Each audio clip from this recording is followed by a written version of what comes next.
उत्तर प्रदेश के मुख्यमंत्री पर बड़े पैमाने पे धाराएं लगी थीं और डिप्टी सीएम पे भी लगी थीं। दोनों पे जितने मुकदमे थे इतने तो आईपीसी में सेक्शन नहीं बने हुए हैं। जहां तक समीक्षा का सवाल है, मुख्यमंत्री जी पर गंभीर धाराएं हैं।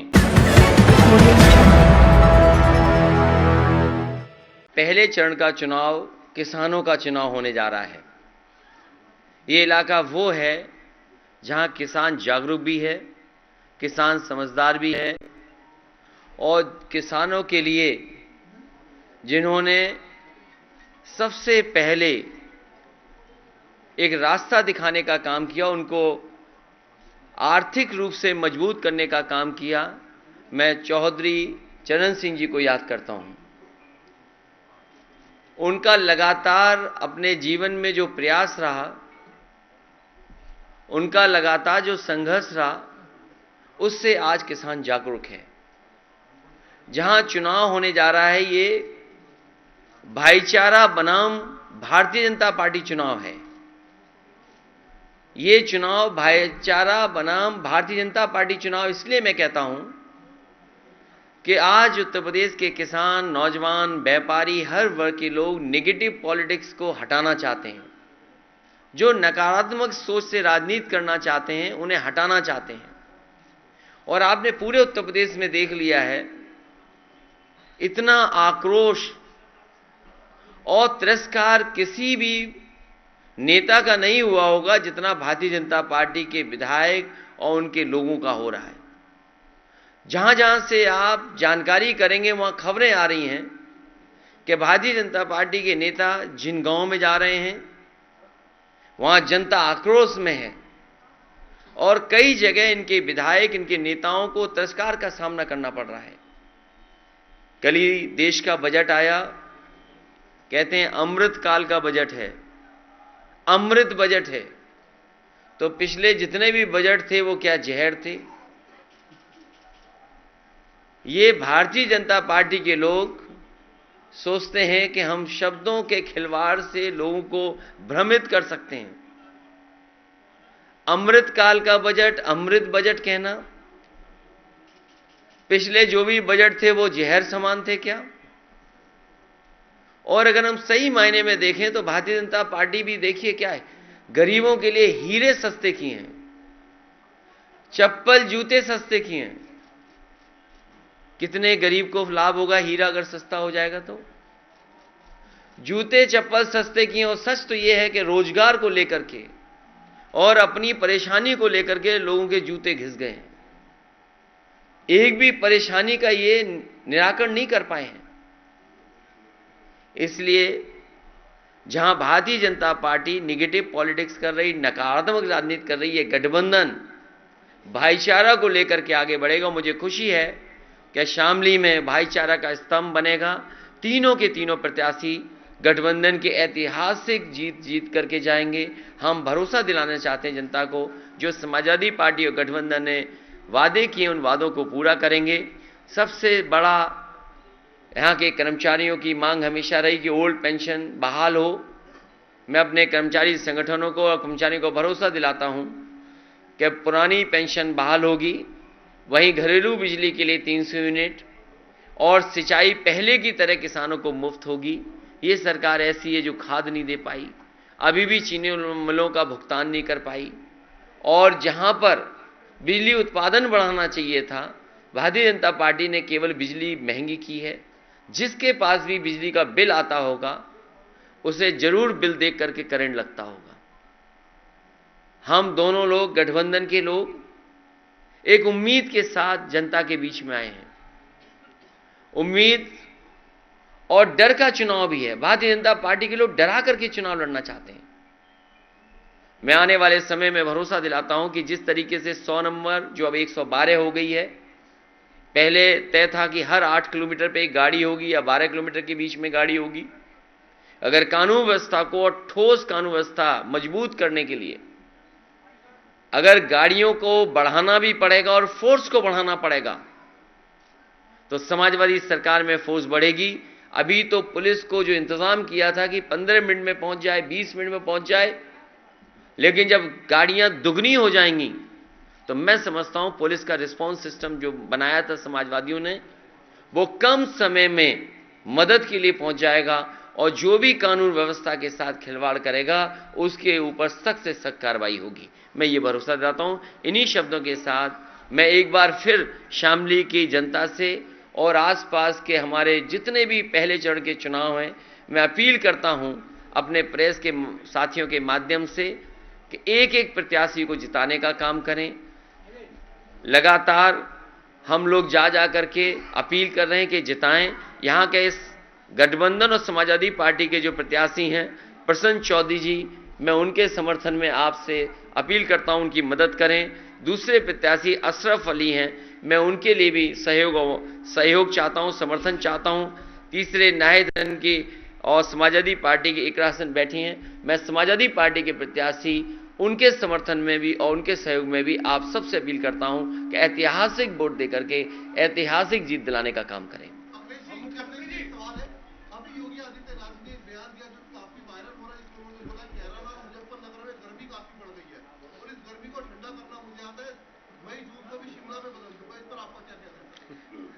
आप मुख्यमंत्री जी से क्या उम्मीद कर सकते हो? मुख्यमंत्री जी ये बताएं कि बिजली का बिल सस्ता होगा कि नहीं होगा। और मुख्यमंत्री जी की भाषा ये पहले दिन में नहीं सुन रहा हूं, पहले दिन की ये बात नहीं है जिस तरीके से वो बात कर रहे हैं। और मैं तो कहूंगा कि इलेक्शन कमीशन इस बात की नोटिस ले कि एक मुख्यमंत्री की भाषा ही नहीं हो सकती। और जहां तक गर्मी का सवाल है, जिस दिन गर्मी खत्म हो जाएगी उस दिन हम लोग मर जाएंगे। जितने भी हम लोग बैठे हैं, अगर गर्म खून हमारे अंदर नहीं बहे तो हम जिंदा क्या रहेंगे। लेकिन जहां तक सवाल मुख्यमंत्री जी का है, उनका एफिडेविट देखिए, कितनी धाराएं उनके ऊपर थीं। भारतीय जनता पार्टी सोच रही है कि गलती तो नहीं कर दी उन्हें मुख्यमंत्री बना करके। तो ये जो मुख्यमंत्री जी के अंदर गर्मी आ रही है, वो इसलिए गर्मी आ रही है कि ये टिकट जगह जगह मांग रहे थे, इनकी मनपसंद टिकट उन्हें नहीं मिली, उन्हें वापस उन्हें घर भेज दिया गया है। प्रधानमंत्री जी ने इन्हें पैदल पैदल चलाया।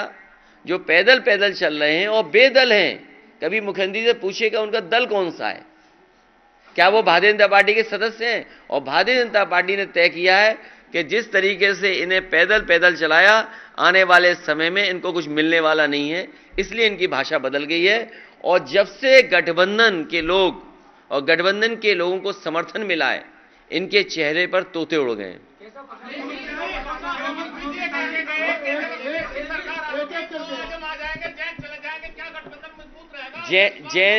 जैन चौधरी जी का जो सम्मान है, पहले चुनाव से हमारे साथ हैं और लगातार समाजवादी पार्टी उनको वही सम्मान देती रहेगी। सवाल यह है कि भारतीय जनता पार्टी घबराई हुई है कि किसान इस बार समर्थन कर रहा है गठबंधन का, और किसान ये महसूस कर रहा है कि उसके मान सम्मान का चुनाव है। क्या लोग भूल जाएंगे वो जीप चढ़ा दी गई किसानों के ऊपर जिनकी जान चली गई? क्या भारतीय जनता पार्टी के पास उसका जवाब है कुछ?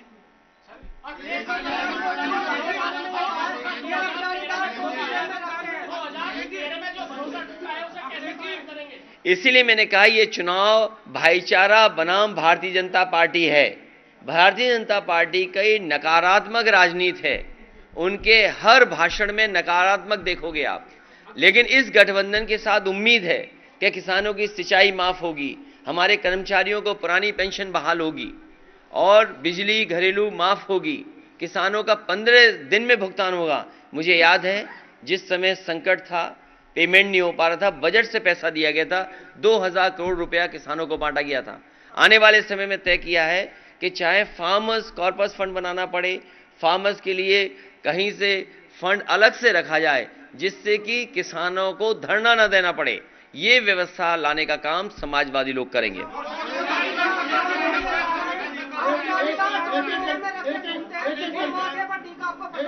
कौन कह रहा? अरे तुम लगा दो टीका।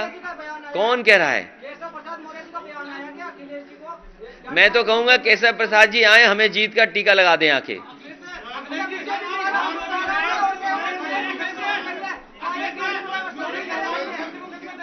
हैं? ये देखिए वो कंफ्यूज हैं। जब से हमारी और जयंत चौधरी जी की केमिस्ट्री बेहतर हुई है, और केमिस्ट्री को हिंदी में कहते हैं रसायन, रसायन।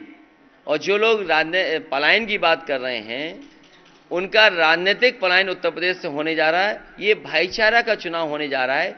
सब एकता पसंद कर रहे हैं, गंगा जमुनी तहजीब को पसंद कर रहे हैं। केवल भारतीय जनता पार्टी को अपनी उपलब्धियां ना बतानी पड़ जाएं, इसलिए जानबूझ करके जनता को भ्रमित कर रहे हैं।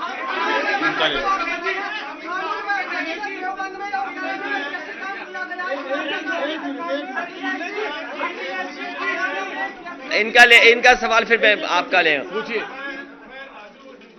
जी जी जी जी। मेरा प्रश्न ये है कि sir sports is a major connecting force in western UP with youth. अभी तक अलायंस ने सर स्पोर्ट्स को लेके अपनी कोई पॉलिसी मैं कई बार देखता हूं नौजवानों को अपनी नौकरी को लेकर के या खेल में कहीं ना कहीं प्रतिभागी के रूप में शामिल होने के लिए देखता हूं, सड़क में, खेत में या जहां भी टेम्परेरी व्यवस्था कर लेते हैं।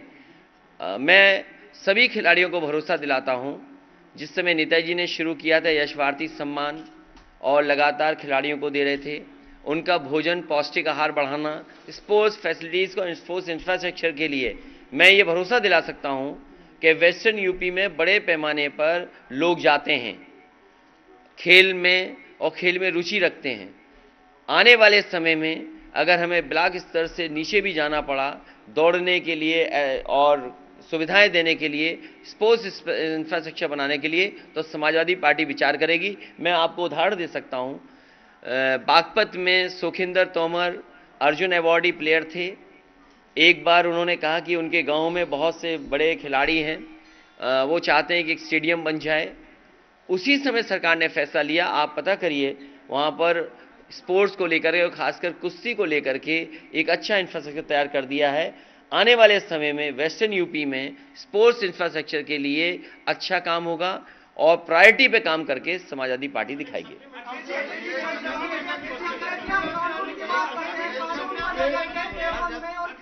ए मैं इनका खत्म हो जाए फिर मैं कब बता दूंगा कानून व्यवस्था।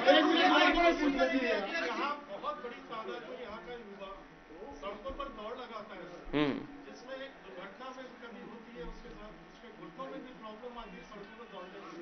मेरा ये आपसे प्रश्न है कि जैसे आपने साइकिल ट्रैक पूरा बनाया था सर पहले, क्या समाजवादी रनिंग ट्रैक गांव में देंगे? अगर मैं ठीक है, मैं पत्रकार साथी का सुझाव है, क्योंकि मैं मैनिफेस्टो में ये चीज़ लाना चाहता था, लेकिन क्योंकि आप शामली में सवाल पूछ रहे हो, क्योंकि बच्चों के पास बहुत अच्छे शूज़ नहीं होते हैं और क्योंकि वो बहुत ज़्यादा रनिंग करते हैं, उनके पास कोई एडवाइस करने के लिए, सलाह देने के लिए भी कोई ऐसा एक्सपर्ट नहीं होता है, तो वो जो प्रयास करके अपने ही से सीखते हैं।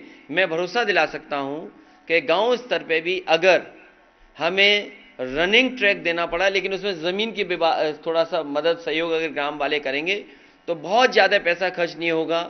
अगर अच्छे रनिंग ट्रैक उपलब्ध करा दें गांव स्तर पे तो कराने का काम करेंगे।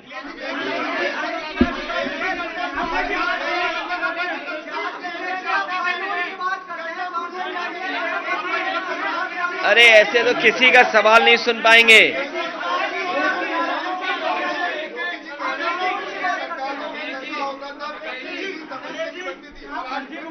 क्या चीज? योगी जी कह रहे हैं कि पिछली सरकारों में दंगाइयों को साथ देते थे, तमंचे की फैक्ट्री बनती थी और डेवलपमेंट के नाम पे बता रहे हैं कि डिफेंस कॉरिडोर बनाया है और दोबारा जेवर एयरपोर्ट की बात की। सर आप तमाम देखिए फैक्ट्री पकड़ी जा रही है हथियारों की अभी भी, और ये पहले कहते थे पहले अखिलेश जी के राज में। अरे मैं आपको बताऊं, फैक्ट्री नहीं, न जाने कितनी शराब पकड़ी जा रही है। अभी रायबरेली में कितने लोग जान चली गई, और जितना भी शराब का ये गैर कानूनी काम हो रहा है, सब भारतीय जनता पार्टी के लोग शामिल हैं।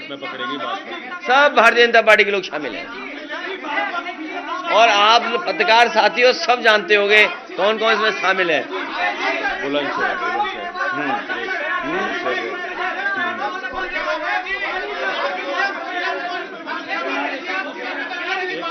क्या समीक्षा होगी कि नहीं, जो मुख्यमंत्री है उनके नहीं, ये हमारे पत्रकार साथी ने बहुत अच्छा सवाल पूछा। उनके चित्रों के बारे में बता देना। हमारे उत्तर प्रदेश के मुख्यमंत्री पर बड़े पैमाने पे धाराएं लगी थीं और डिप्टी सीएम पे भी लगी थीं। दोनों पे जितने मुकदमे थे इतने तो आईपीसी में सेक्शन नहीं बने हुए हैं। जहां तक समीक्षा का सवाल है, मुख्यमंत्री जी पर गंभीर धाराएं हैं। अगर कोई दरखास्त देगा तो उस पर विचार किया जाएगा। और आप जब चाहे जानकारी से भरा वीडियो अपनी मर्जी के मुताबिक देख पाएंगे। चलते हैं। जय भीम, जय भारत।